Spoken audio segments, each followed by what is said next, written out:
जैसे ही चुनावों की घोषणा हो जाएगी, आचार संहिता लग जाएगी, तो बहन जी तत्काल में कहीं ना कहीं गठबंधन करती हुई नजर आएंगी। अनिल जी क्या कहना चाहेंगे? बड़ा अहम सवाल है। बहुत महत्वपूर्ण सवाल है।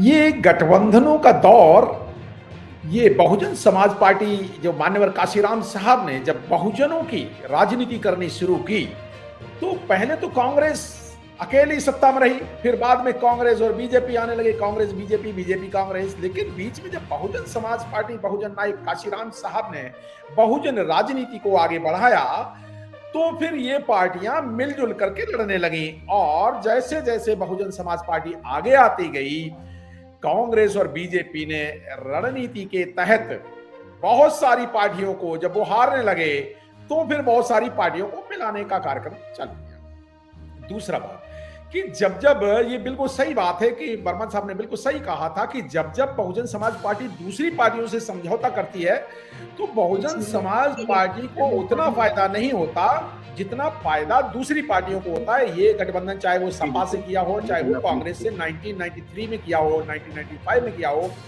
तब भी बीएसपी की सीटें नहीं बढ़ी, सपा की सीटें बढ़ गई और कांग्रेस की सीटें बढ़ गई। ये एक तथ्य है। तो अब ये करना क्यों चाहिए समझौता? हाँ, आज का काल जो संक्रमण काल है 2024 में, जहां पर बीजेपी पूरे संवैधानिक मूल्यों को खत्म करने के लिए जब अड़ी हुई है और हर पार्टी को डरा रखा है, इसको डरा रखा, उसको डरा, तो ये जो बाकी पार्टियां हैं, ये किस लिए समझौता कर रही हैं? क्या ये विचारधारा के रूप में समझौता कर रही हैं? नहीं कर रही। इंडिया गठबंधन में जितनी भी पार्टियां हैं, 20-25 पार्टियां हैं मान्यवर सुरेंद्र जी, इन सब पार्टियों ने किसी विचारधारा के लिए समझौता नहीं किया, किसी एजेंडे के लिए समझौता नहीं किया। तो समझौता अभी सिर्फ बीजेपी से डर करके अपने सर्वाइवल के लिए अभी तक इंडिया गठबंधन ने समझौता किया, और जानबूझ करके बहुजन समाज पार्टी को समझौते से बाहर रखा। किस लिए रखा? क्योंकि बहुजन समाज पार्टी ही एक पार्टी है जो बहुजन विचारधारा को, उत्तर भारत नहीं पूरे भारत में बहुजन समाज पार्टी और एक डीएमके है दक्षिण भारत में, दो ही पार्टियां हैं जो बहुजन विचारधारा की पार्टियां हैं। तो सिलेक्टिवली बहुजन समाज पार्टी को 4 मीटिंगों में तो बुलाया नहीं, ना पटना में बुलाया, ना बेंगलोर में बुलाया, ना दिल्ली की मीटिंग बुलाया, कहीं नहीं बुलाया। तो जब तब नहीं बुलाया, अब देख रहे हैं कि अभी हार, जब बहन जी ने कह दिया कि 15 जनवरी को, और उसके बाद एक बार और ट्वीट करके कहा कि हम अकेले लड़ेंगे, तब ये घबरा गए कि अब मामला गड़बड़ हो जाएगा। कहीं बहुजन समाज पार्टी कांग्रेस का खेल ना खराब कर दे, इसलिए डर रहे हैं, इसलिए इनवाइट कर रहे हैं। अच्छा बताइए ना, ये कह दे मायावती जी आ नहीं रही, इंडिया गठबंधन आ नहीं रही, कब बुलाया, कब आमंत्रण दिया? कभी नहीं। फिर आखिर आए किस लिए? क्या आप आरक्षण, देखिए, क्या संविधान लागू करोगे? क्या आप पूरी सीटें भरोगे? क्या आपने जो लिबरलाइजेशन, प्राइवेटाइजेशन और कॉर्पोरेटाइजेशन, एलपीजी जो किया है, कांग्रेस पार्टी की भी नीति वही है जो बीजेपी की है, क्या वो नीतियां बदलने के लिए तैयार होंगे? क्या वो मुस्लिमों का प्रतिनिधित्व देने के लिए तैयार होंगे? और अभी तो इंडिया गठबंधन में तो ना मुस्लिमों का प्रतिनिधित्व है, ना दलितों का कोई प्रतिनिधित्व है। जब हक हकूक की बात आती है, तो फिर ये लोग साइलेंट हैं। तो गठबंधन करें तो किस बात पे करें? विचारधारा पे गठबंधन करना नहीं चाहते। दूसरा है कि लोगों के अधिकारों के लिए क्या ये कांग्रेस पार्टी या इंडिया गठबंधन की पार्टियां, जैसे आप पार्टी है, जब बीजेपी यात्रा करा रही है, बीजेपी राम मंदिर बना रही है, और आप पार्टी दिल्ली के लोगों को यात्रा पे भेज रही है, क्या इसलिए गठबंधन करें? क्या इसलिए गठबंधन करें जो चाहे आरजेडी हो, चाहे सपा पार्टी है, ये लोग पार्टी बना करके, गठबंधन बना करके सत्ता में तो आना चाह रहे हैं, लेकिन जब शेड्यूल कास्ट के हक देने की बात आती है तो ये तो आरक्षण विरोधी हो जाते हैं, ये आरक्षण का बिल फाड़ते हैं, ये बहुजनों के जो महापुरुषों के नाम पर दिए गए डिस्ट्रिक्टों का जो है नाम बदलते हैं, ये बहुजन नायकों को कभी वो सम्मान नहीं देते। तो किस लिए अभी गठबंधन करें? समस्या यहां है। तीसरी बात मैं कहना चाह रहा हूं कि अगर हिस्सेदारी की बात करें इंडिया गठबंधन के लोग, हिस्सेदारी कि हाँ, बहुजनों का, मुस्लिमों का और भारत के मूल निवासी बहुजन जो 125 करोड़ लोगों की हिस्सेदारी देंगे क्या? कांग्रेस हिस्सेदारी कभी नहीं देती है, तो किस बात का गठबंधन करें? एक तो रही बात, तो ये जबरदस्ती अभी प्रचारित कर रहे हैं। प्रचारित क्यों कर रहे हैं?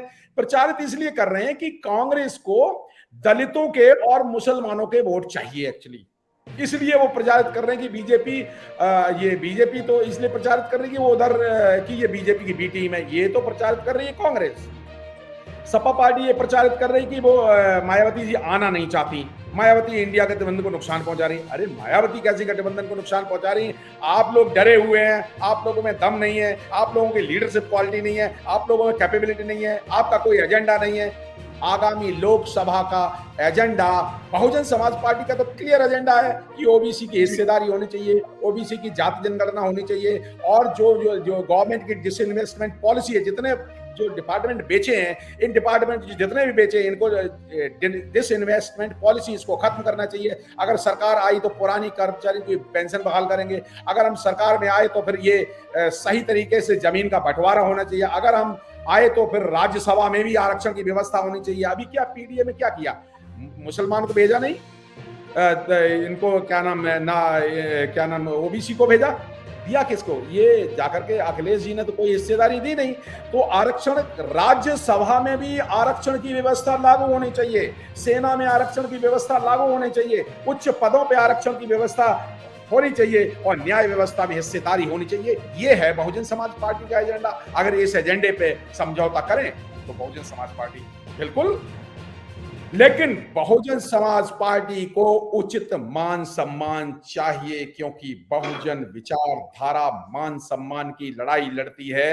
इंडिया गठबंधन वाले अगर बहन कुमारी मायावती जी को प्रधानमंत्री पद पर करें तो शायद समझौता हो सकता है, और यही एक रास्ता है, यही एक रास्ता है। जी, आज हम आपके लिए लेकर आए हैं बहुजन समाज की एक ऐसी किताब, कहीं हम भूल ना जाएं, एक ऐसी ऐतिहासिक किताब है जिसके अंदर आपको ऑडियो वीडियो देखने को मिलना है। ये पहली बहुजन समाज की ऐतिहासिक किताब है जिसके अंदर आप वीडियो भी देख सकते हैं। आप किताब के अंदर कैसे वीडियो देख सकते हैं ये मैं आपको पहले दिखा दूं। आइए तो हम देखते हैं। सबसे पहले आपने करना ये काम है कि किसी भी पेज पर मोबाइल द्वारा आप गूगल पे जाएंगे, और गूगल पे जाने के बाद आपको कैमरे का निशान नजर आता है। इस कैमरे पे आप क्लिक करेंगे तो ये QR कोड को स्कैन कर लेगा। स्कैन करने के बाद यहाँ पर आप देखेंगे ये लिंक आ गया। आप जैसे ही लिंक पर क्लिक करेंगे आपकी वीडियो चालू हो जाएगी, यानी कि आपको एक सटीक जानकारी मिलने वाली है, एक ऑथेंटिक जानकारी मिलने वाली है।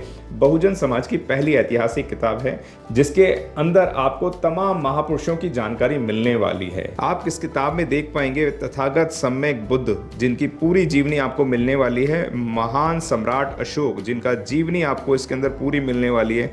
संत कबीर दास, संत शिरोमणि गुरु रविदास, सम्राट मीर भोज, जिन्होंने इतिहास रचने का काम किया, गुरु घासीदास बाबा, वीरांगना झलकारी बाई, वीरांगना उदा देवी पासी, नागेली वीरांगना की कहानी, एकलव्य जिसका अंगूठा काट लिया था धोखे से, चोखा मेला हरिचंद ठाकुर, ज्ञानदीप छत्रपति शाहू जी महाराज, बिरसा मुंडा, ज्योतिबा फूले, माता सावित्रीबाई फूले, फातिमा शेख, E.V. रामास्वामी, स्वामी अच्युतानंद, बाबा साहब डॉक्टर B.R. अम्बेडकर, जिनका मूल ग्रंथ आपको इसमें छोटी सी किताब में मिलने वाला है। आप ऑडियो भी देख सकते हैं, वीडियो भी देख सकते हैं।